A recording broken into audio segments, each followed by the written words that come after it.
Бүгүнкү тема friendship. Friendship деген сөз бул достук. Көпчүлүк сөздөрдө ship туулаганда бул зат friend деген дос, а friendship достук. Ошентип өзгөртүп алсаңар болот ship менен. Эми friendship бул достук. Бизде түрдүү достор бар. Hi, bye, friends. Hi деген салам, bye деген жакшы кал деген. Hi, bye, friends. Бул күн сайын биз кандайсың, жакшы бар деп саламдашып турган адамдарды айтсак болот. Regular friends. Regular деген нерсе сиз алар менен күндө көрүшөсүз, сүйлөшөсүзбү, мүмкүн бирге иштейсиз, бирге окуйсуз, бирге жүрөсүз. Ушунун баары regular friends.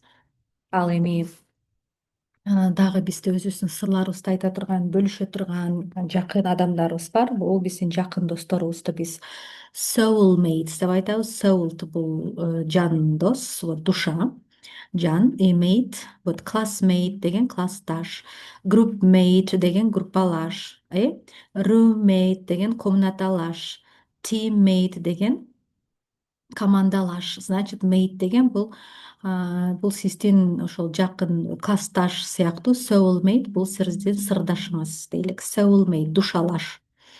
Же болбосо best friend деп айтсак болот. Эң жакшы дос. Best friend. Мынакей best friend. Эң жакын дос.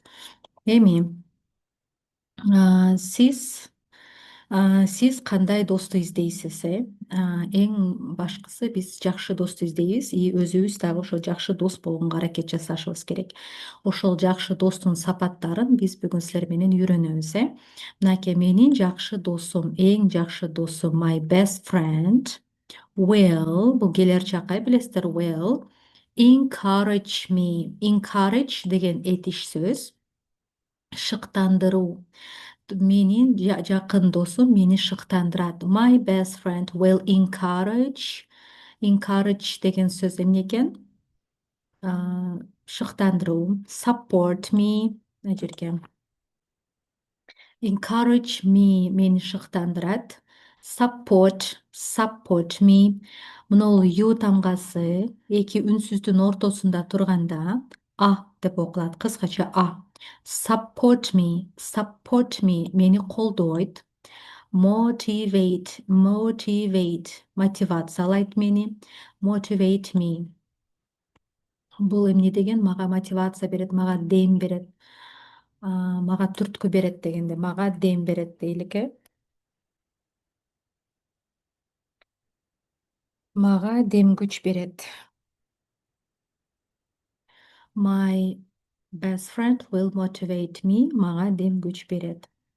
Кийин my best friend will challenge me. Challenge me мага чакырык таштайт. Чакырык таштайт деген нерсе бизге түрткү берет деген сөз. Keep me honest, х жазылат, бирок окулбайт. Honest бул чындык, чынчыл болуу. Keep me honest мени менен чынчыл болот. Значит, караңыздар, бул этиштерди айтканда encourage, support дегенден кийин кимди ошентесең, кимди колдойсуң, ошол сразу жазылыш керек. Encourage me, encourage him, ал баланы, encourage her, ал кызды, encourage you, сени шыктандырат. Encourage us, бизди шыктандырат. Encourage them, аларды шыктандырат, Encourage me, мени шыктандырат. You болгондо кайра эле you сени шыктандырат. He болгондо him, ал баланы шыктандырат деген him. Encourage you сени шыктандырат, ал баланы шыктандырат. Encourage him, ал кызды шыктандырат дей турган болсок, ал кыз she, ал кызды дегенде her болот. Бизди шыктандырат we, бизди шыктандырат дегенде us болот. Us. Encourage us. Алар деген they, аларды шыктандырат дегенде them. Мынакей. Ушул сөздөрдү колдонобуз. Эми мисал түзө турган болсок, буларга мисалы учурчакта, мынакей учурчак present. My best friend encourages me when I feel tired. Менин жакшы досум, my best friend, бул сүйлөмдүн ээси, жана I деп коет эле го, we деп. Эми бул башка сөздөрдү кое баштайбыз сүйлөмдүн ээси катары. учурчакта болгон үчүн үчүнчү жакка s кошулуп атат. My best friend encourages me when I feel tired. Feel деген сезүү. Мен өзүмдү чарчаңкы сезгенде ал мага дем күч берет. Encourages me. Өткөндө past. My best friend encouraged me before the exam.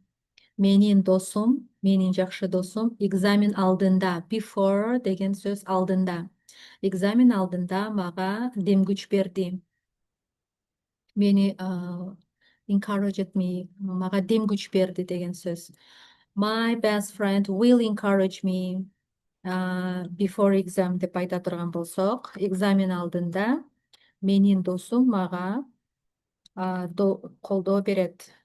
Encourage мени колдойт деген сөз, мени мага дем берет деген. Motivate мотивациялоо. Present. My best friend motivates me to study.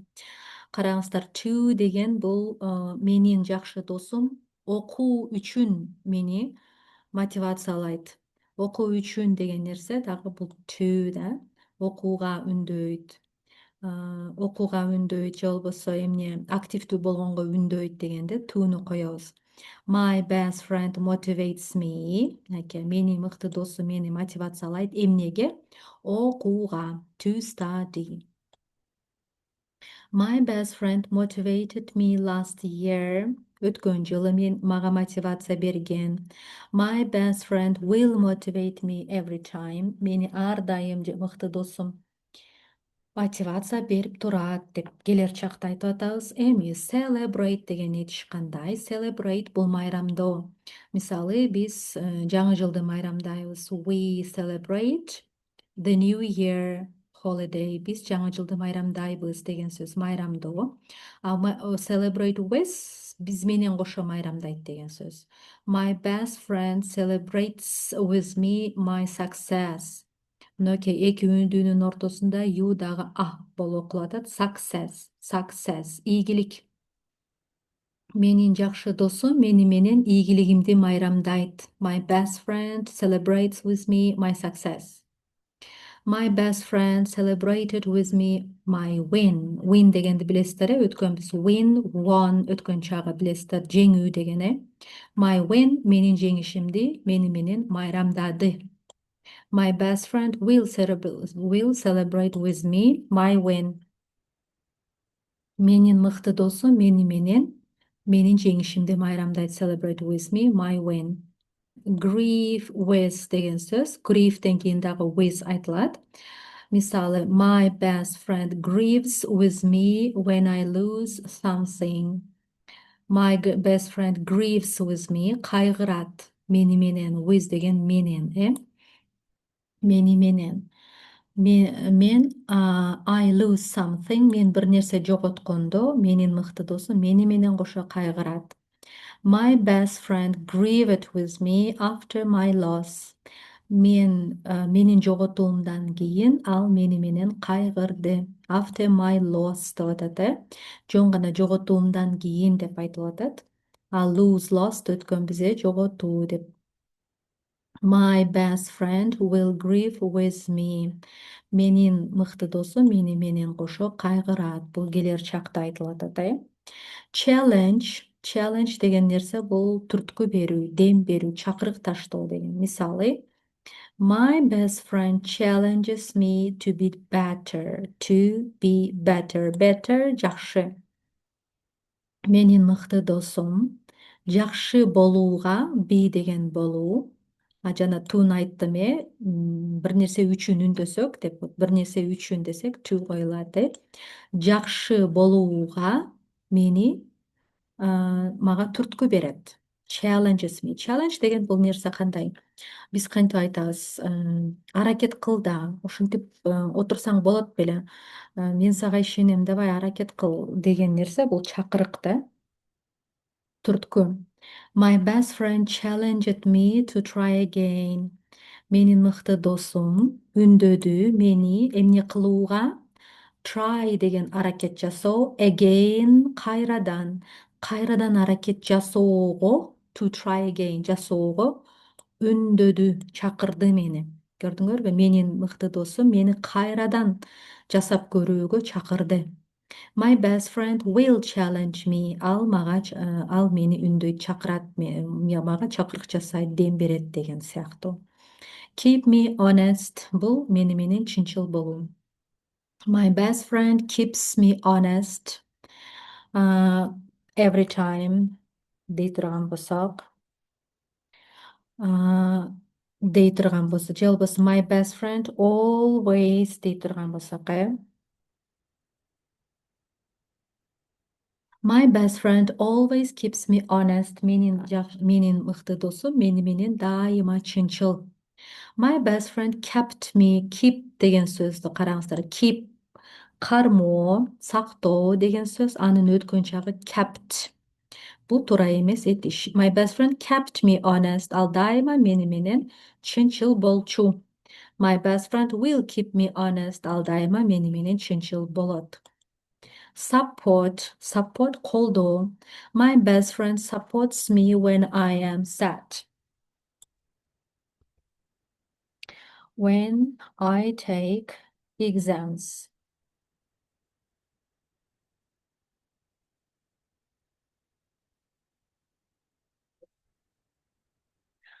Uh, my best friend supports me when I take exams. Мен экзамен тапшырган учурда менин досум мени колдойт. My best friend always'ты коюп койсоңуздар болот. My best friend often'ды коюп көрөйлүк, often. My best friend often supports me when I take exams. Мен экзамен тапшырганда менин досум тез-тез мени колдоп турат, или часто тез-тез мени колдоп турат. My best friend supported me when I lost. Мен жоготконумда менин досум мени колдогон. My best friend will support me. Ал мени колдойт.